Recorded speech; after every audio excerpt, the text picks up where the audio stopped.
अभी रिसेंटली किसी ने मुझसे पूछा था, क्या हम अपनी सैलरी स्लिप फेक बना सकते हैं, एडिटिंग कर सकते हैं और नौकरी पा सकते हैं, सेल्स लाइन में या किसी भी प्राइवेट सेक्टर में?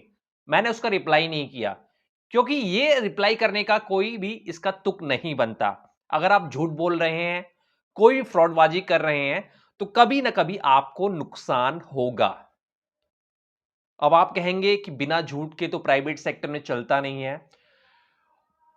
थोड़ा बहुत अगर कैरियर आपका अच्छा हो रहा है झूठ बोलने से, तो आप उसको बोल सकते हैं, लेकिन लंबे समय के लिए वही चीज अगर अपनाएंगे तो सही नहीं है। जैसे कि आपका कोई एक्सपीरियंस है, वो है 6 मंथ का, और आप उस पर बहुत मेहनत कर रहे हैं और 6 मंथ में आपने 2 साल का एक्सपीरियंस की नॉलेज ले ली, लेकिन कंपनी उसे 6 मंथ का ही मानेगी। अब आपके पास एक्स्ट्रा नॉलेज है और करियर में कुछ अच्छी अपॉर्चुनिटी मिल रही है, तो आप उसमें थोड़ा बहुत बोल सकते हैं, लेकिन उसी जॉब के लिए, क्योंकि जैसे ही वो जॉब मिलेगी आपका एक्सपीरियंस और बढ़ जाएगा, फिर बाद में आपको झूठ बोलने की जरूरत नहीं है, हमेशा रिपीट करने की जरूरत नहीं है। अब मैं आपको बताता हूं कि कोई भी फेक चीज है वो कैरियर पे कैसे नेगेटिव इंपैक्ट डालती है। अभी आईटी एक कंपनी है एसेंचर, उसने 10,000 एम्प्लॉय को एक साथ निकाल दिया। कारण ये दिया कि उनका जो एक्सपीरियंस लेटर है वो फेक है।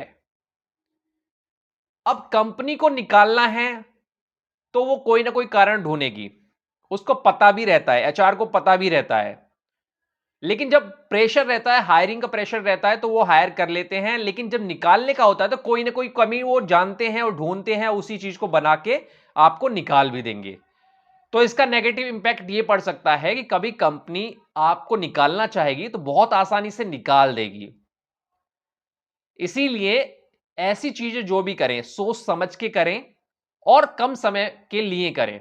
अगर आपको फायदा मिल रहा है अपने कैरियर में और आप उस पर ईमानदारी से और काम करना चाहते हैं, जैसे कि 6 मंथ का एक्सपीरियंस है, आपने 1 साल बोल दिया, अगर उसमें कोई दिक्कत नहीं है, अगर आपको अपॉर्चुनिटी मिल रही है, लेकिन 6 मंथ में अगर आपको वो कंपनी जॉब दे रही है तो आपको उसका दुगना काम करना पड़ेगा, दुगना सीखना पड़ेगा, ताकि आपने जो झूठ बोला है वो 2-4 महीने में कवर हो जाए, उस कंपनी को फायदा हो और आपकी नॉलेज भी 1 साल वाली हो जाए 7-8 महीने में।